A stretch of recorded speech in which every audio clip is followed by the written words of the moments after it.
Hi, class. It's great to see you again. Today I'm going to read Black Beauty by Anna Sewell, Chapter 6. Liberty. I was quite happy in my new place, and if there was one thing that I missed, it must not be thought. I was discontented. All who had to do with me were good, and I had a light, airy stable and the best of food. What more could I want? Why, liberty. For 3 years and a half of my life, I had had all the liberty I could wish for. But now, week after week, month after month, and no doubt year after year, I must stand in a stable night and day except when I am wanted, and then I must be just as steady and quiet as any old horse who has worked 20 years. Straps here and straps there, a bit in my mouth, and blinkers over my eyes. Now, I am not complaining, for I know it must be so.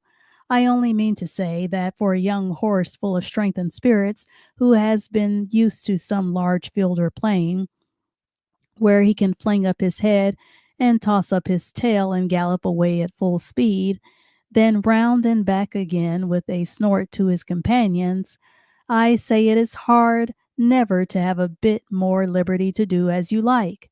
Sometimes, when I have had less exercise than usual, I have felt so full of life and spring that when John has taken me out to exercise, I really could not keep quiet.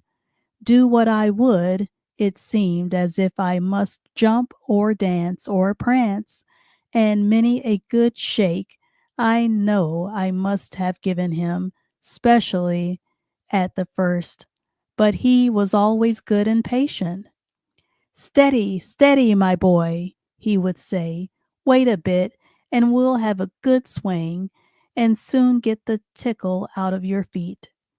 Then, as soon as we were out of the village, he would give me a few miles at a spanking trot, and then bring me back as fresh as before, only clear of the fidgets, as he called them. Spirited horses, when not enough exercised, are often called skittish. When it is only play, and some grooms will punish them, but our John did not.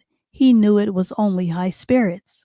Still, he had his own ways of making me understand by the tone of his voice or the touch of the rein. If he was very serious and quite determined, I always knew it by his voice, and that had more power with me than anything else, for I was very fond of him. I ought to say that sometimes we had our liberty for a few hours. This used to be on fine Sundays in the summer time. The carriage never went out on Sundays because the church was not far off. It was a great treat to us to be turned out into the home paddock or the old orchard. The grass was so cool and soft to our feet, the air so sweet, and the freedom to do as we liked was so pleasant, to gallop, to lie down and roll over on our backs, or to nibble the sweet grass. Then it was a very good time for talking as we stood together under the shade of the large chestnut tree. And that is the end of chapter 6. I am enjoying the expressive way that this author is writing this book. It makes me feel like I'm really there with the horse.